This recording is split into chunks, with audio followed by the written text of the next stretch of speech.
आज का टॉपिक है हमारा विच डेट्स, यानी कि कौन सा डेट। चलिए देखते हैं कि इसमें क्या लिखा हुआ है। इसमें कहा गया है कि the criteria for choosing a particular set of dates as important one depends largely on the topic in focus. इसका मतलब ये हो गया कि किसी भी डेट को हम लोग तब याद रखते हैं जब कोई इंसिडेंट होता है।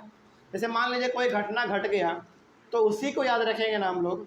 मतलब ये हो गया, इस पहले पॉइंट का मतलब ये है कि किसी भी डेट को हम लोग फिक्स करते हैं उसके टॉपिक को देखकर। जैसे मान लीजिए हम लोग जानते हैं कि इंडिया में ब्रिटिश आया, तो ब्रिटिश कब आया उसके एग्जैक्ट डेट को तो हम नहीं बता सकते हैं, लेकिन एक मोटा मोटी डेट हम लोग बता देते हैं। इसका मतलब यहाँ पे हम ये भी कह सकते हैं कि जिस हिसाब से हम लोग जिसके बारे में बात करते हैं उसी के डेट के बारे में बात करते हैं, है ना। तो वही यहाँ पे कहा गया है कि the criteria for choosing a particular set of dates as important one depends largely on the topic in focus. मतलब कि आप कोई भी डेट फिक्स कर रहे हैं, कोई भी डेट पढ़ रहे हैं, इसका मतलब है कि आप उस टॉपिक के बारे में पढ़ रहे हैं।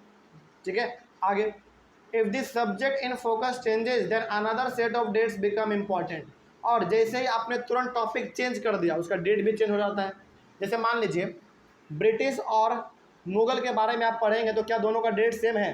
बिल्कुल सेम नहीं है। मुग़ल का अपना डेट कुछ और रहा होगा रूल करने का, ब्रिटिश का रूल करने का डेट कुछ और रहा होगा। इसका मतलब यहाँ पे हम कह सकते हैं कि जैसे जैसे हमारा टॉपिक चेंज होता है उस टॉपिक के अंदर हमारा जो डेट है वो भी चेंज हो जाता है ना। आगे फॉर एग्जाम्पल, जैसे यहाँ पे एग्जाम्पल दिया गया, देखिए in the medieval period the literature available was written by the historians who were supported by the rulers themselves। जैसे हम लोग यदि बात करें medieval period का, medieval period का मतलब क्या होता है?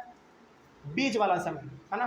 बीच वाले समय के यदि बारे में हम लोग बात करें तो literature available was written by the historian who were supported by the rulers themselves. यानी कि medieval पीरियड में जो हमारे बेसिकली हिस्टोरियन रहा करते थे वो लोग जो कुछ भी लिखते थे उनको सपोर्ट कौन करते थे लिखने में? रूलर, यानी कि राजा लोग मदद करते थे कि हाँ भाई तुम इस बारे में लिखो, हम तुमको सपोर्ट करते हैं, तुम कुछ पैसा ले लो, है ना, तुम मेरे बारे में लिखो, मेरे महानता के बारे में लिखो, ताकि तुम मेरे महानता के बारे में किताब लिखो और लोगों के बीच में किताब बांट दो, बेच दो, ताकि लोगों को मेरे महानता के बारे में मालूम चले। यानी कि राजा लोग बेसिकली हिस्टोरियन को सपोर्ट करते थे कि तुम मेरे बारे में लिखो और लोगों को जाके बताओ कि हमारा राजा ऐसा है वैसा है। ठीक है, और बेसिकली पॉजिटिव चीज़ें लिखी जाती थी उसमें। इन द मॉडर्न पीरियड, अभी हम लोग बात करें मॉडर्न पीरियड का मतलब कि मॉडर्न पीरियड अभी का मतलब the rule of each governor general was written by the British historian. यदि हम लोग बात करें गवर्नर जनरल का, तो गवर्नर जनरल के बारे में मॉडर्न पीरियड में किसने लिखा? ब्रिटिश के हिस्टोरियन ने लिखा, है ना। तब लिखा जब हमारे भारत में उनका रूल था। ठीक है, उसी प्रकार से देखो this histories begin with the rule of the first governor general Warren Hasting and ended with the last viceroy Lord Mountbatten. मतलब यहाँ पे हो गया कि जैसे जैसे हम लोग टॉपिक चेंज कर रहे हैं वैसे वैसे उसका डेट भी चेंज होता चला जाएगा। ठीक है, जैसे गवर्नर फर्स्ट गवर्नर जनरल हमारे भारत का कौन था? वैरन हेस्टिंग था ब्रिटिश के टाइम पे, और सबसे लास्ट वाइसराय कौन रहा? लॉर्ड माउंटबेटन रहा। तो उस समय के समय से लेकर, यानी कि वैरन हेस्टिंग के समय से लेकर लॉर्ड माउंटबेटन के समय तक जो कुछ भी लिखा वो ब्रिटिश के हिस्टोरियन ने लिखा अपने बारे में। ठीक है, आगे so every date is important, it depends on the topic in focus. तो यहाँ पे हम कह सकते हैं कि आप जिस भी टॉपिक के बारे में लिखें वो सारा का सारा डेट हमारा इम्पॉर्टेंट है, और हमारा हर बार डेट क्या होता रहता है? चेंज होता रहता है। जैसे हमारा टॉपिक चेंज होगा, टॉपिक चेंज तो उसके अंदर का डेट चेंज। जैसे मान लीजिए कि अभी तुरंत आप पढ़ रहे हैं ब्रिटिश के बारे में, तो उसमें ब्रिटिश के डेट के बारे में लिखा गया होगा, लेकिन तुरंत आप पढ़ने शुरू कर दिए मुग़ल के बारे में तो मुग़ल का डेट अपना अलग रहा होगा। इट मीन्स डेट तो इम्पॉर्टेंट होते ही हैं, लेकिन हमारा डेट जो है ना बार बार चेंज होता रहता है अकॉर्डिंग टू टॉपिक। ठीक है, चलो तो ये वाला भी टॉपिक हमारा कंप्लीट हुआ। उसके बाद हमारा टॉपिक है how do we periodize. How do we periodize, ये बहुत इंपॉर्टेंट है, देखिए ध्यान से। इसमें कहा गया है in 1817 James Mill was a Scottish economist and political philosopher propose the periodization of Indian history. यानी कि 1817 में हमारे पास एक आदमी थे जिसका नाम था जेम्स मिल। ये जेम्स मिल कहाँ से बिलोंग करते थे? स्कॉटलैंड से बिलोंग करते थे, ठीक है। और ये बहुत बड़े इकोनॉमिस्ट थे। इकोनॉमिस्ट के साथ साथ बहुत बड़े पॉलिटिकल फिलोसफर थे। पॉलिटिकल फिलोसफर का मतलब होता है जो कि पॉलिटिक्स के बारे में बहुत कुछ जानता हो, ठीक है, राजनीति के बारे में वो बहुत कुछ जानता हो। और इकोनॉमिस्ट का मतलब होता है अर्थशास्त्र, जो कि कंट्री के पैसे वैसे के बारे में, लेन देन के बारे में ज़्यादा जानता हो, ठीक है। तो जेम्स मिल हमारे एक इंसान थे जो कि स्कॉटलैंड से बिलोंग करते थे। वो एक इकोनॉमिस्ट के साथ साथ यानी कि देश दुनिया के बारे में तो जानते ही थे, साथ ही साथ वो एक बहुत बड़े पॉलिटिक्स के फिलोसफर भी थे, यानी कि बहुत उनके पास नॉलेज था पॉलिटिक्स का। Proposed the periodization of Indian history. James Mill ने इंडियन हिस्ट्री को यानी कि भारत के इतिहास को उन्होंने पीरियड में कन्वर्ट करना सोचा। किस में कन्वर्ट करना सोचा? पीरियड में, यानी कि एक पीरियड, दो पीरियड, तीन पीरियड, इस प्रकार से। He published a book called a history of British India, और इसलिए इन्होंने अपना एक किताब भी लिखा और उस किताब का नाम था हिस्ट्री ऑफ ब्रिटिश इंडिया।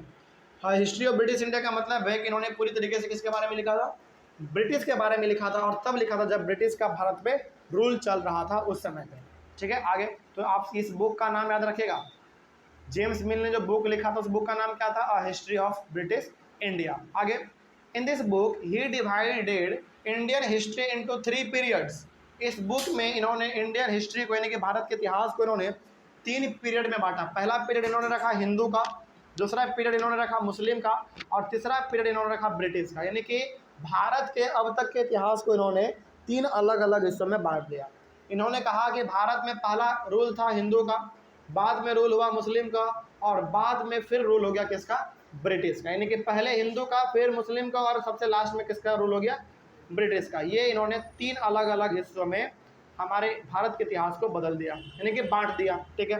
आगे, this periodization came to be widely accepted, और इस पीरियोडाइजेशन को यानी कि ये जो हमारे भारत के इतिहास को 3 अलग अलग हिस्सों में इन्होंने बांटा, इसको बहुत हद तक बहुत लोगों ने पढ़ा, जाना, है ना। चलो, लेकिन ये तो हो गया हमारा कि आखिर जेम्स मिल ने हमारे भारत के इतिहास को किस प्रकार से पीरियोडाइज किया, यानी कि किस अलग अलग पीरियड में उन्होंने बांटा, हिंदू, मुस्लिम और ब्रिटिश के पीरियड में उन्होंने बांट दिया।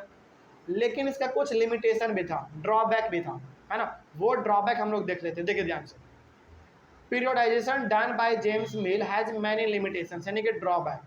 जेम्स मिल ने जो पीरियड के अकॉर्डिंग हमारे भारत के इतिहास को बदला था, चेंज किया था, उन्होंने जो बांटा था हिंदू, मुस्लिम और ब्रिटिश में, इनका बहुत ज़्यादातर लिमिटेशन है, ड्रॉबैक भी है। क्या ड्रॉबैक है? देखिए, यानी कि इसका जो है ना, कुछ विशेषता तो हम लोगों ने यहाँ पे देख लिया, इसका कुछ खराबी भी है, कुछ बुराई भी है। उसका क्या बुराई है? देखिए, सबसे पहला बुराई है, he divided history on the basis of religion.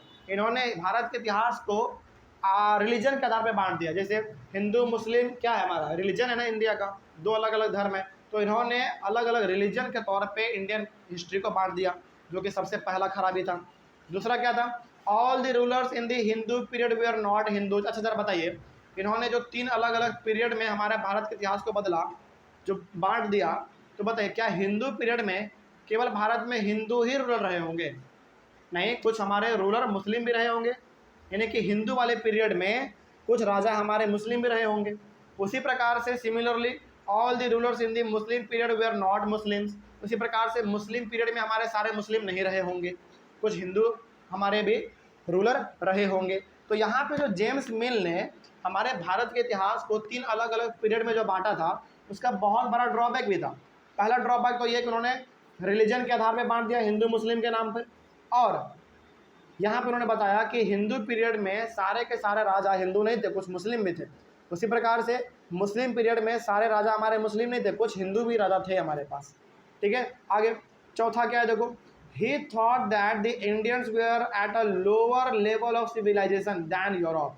इनका मानना यह था कि भारत के जो लोग हैं ना, वो बहुत ही गंदे तरीके से रहते हैं। लोअर लेवल ऑफ सिविलाइजेशन का मतलब हो गया कि भारत के लोगों को रहना नहीं आता, इनको खाने नहीं आता, इनको कपड़ा पहनने नहीं आता, ये इनका मानना था जेम्स मिल का। लेकिन ये मानते थे कि यूरोप के लोग बहुत आगे हैं और इंडिया के लोग बहुत ही पीछे हैं। तो ये हो गया इनका ड्रॉबैक। आगे बढ़ते हैं। He felt that British rule could civilise India. इनका मानना था कि ब्रिटिश ही केवल भारत को बदल सकता है, यानी कि ब्रिटिश ही वो मात्र एक रास्ता है जो कि इंडिया को पूरी तरीके से क्या कर सकता है?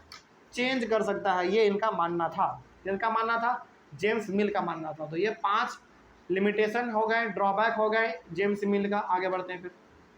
उसके बाद he felt that it was necessary to introduce European manners, arts, institutions and laws in India।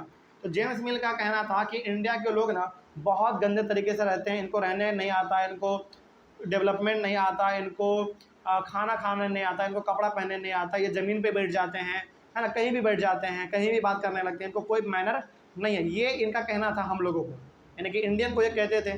ठीक है, तो इनको लगा ना कि भारत के लोगों को वो सारा चीज़ सिखाया जाए जो कि यूरोप के लोगों को सिखाया जाता है। यानी कि यूरोप में जो चलता है, यूरोप में बातचीत करने का तरीका, यूरोप में आर्ट्स, वहाँ का इंस्टीट्यूशंस, जो कुछ भी है, मतलब सबका सब यूरोप का इंडिया में लॉन्च किया जाए, तभी जाकर इंडिया हमारा क्या हो पाएगा, आगे बढ़ पाएगा। ये इनका मानना था। आगे he suggested that the British should conquer all the territories in India to ensure the enlightenment and happiness of the Indian people. James Mill का मानना यह भी था कि ब्रिटिश को इंडिया के हर हिस्से पे कब्जा कर लेना चाहिए, कब्जा करने के बाद यहाँ पे अपने पावर को बढ़ाना चाहिए और यहाँ पे लोगों के बीच में तभी खुशी आ पाएगा। मतलब कि जेम्स मिल का मानना यह था कि यदि इंडिया को आगे लेकर जाना है, इंडिया को यदि ग्रो करना है, तो ब्रिटिश को क्या करना चाहिए, इंडिया के हर पार्ट पे कब्जा कर लेना चाहिए, पहली बात। दूसरी बात, तब जाकर यहाँ पे अपना ब्रिटिश क्या करे, लोगों को चीज़ें सिखाएं, क्योंकि ब्रिटिश ये मानता था कि भारत के लोग पढ़े लिखे नहीं हैं, इनको रहने नहीं आता, इनको खाने नहीं आता। तो जेम्स मिल का कहना था कि ब्रिटिश को पूरे इंडिया पे पहले कब्जा कर लेना चाहिए, कब्जा करने के बाद इनको पढ़ाना चाहिए, इनको अच्छे तरीके से रखा जाए, इनको अच्छे तरीके से ट्रीट किया जाए। ठीक है, आगे। यानी कि हम लोगों को जो जेम्स मिल है ना, बिल्कुल बुर्बक समझता था, हम लोगों को ये ज़रा सा इंसान के लायक समझता ही नहीं था। मतलब ये कहता था कि इंडियन के पास दिमाग ही नहीं है। सोचो कितना बहुत बड़ा बात ये कह रहा है, लेकिन क्या ऐसा था? नहीं, हम लोगों के पास उस समय पे बहुत हम लोगों ने अचीवमेंट कर लिए थे। आगे देखो, ही felt that India was not capable of progress without British help. James Mill का मानना यह था कि ब्रिटिश के हेल्प के बिना इंडिया प्रोग्रेस नहीं कर सकता, यानी कि इंडिया जो है ना तरक्की नहीं कर पाएगा बिना ब्रिटिश के सहायता के। इनका ये मानना था। मतलब कि हम लोगों को जो है ना पूरी तरीके से नीचा समझ रहा है। क्या ऐसा हकीकत में था? ऐसा बिल्कुल भी हकीकत में नहीं था। आगे बढ़ते हैं फिर।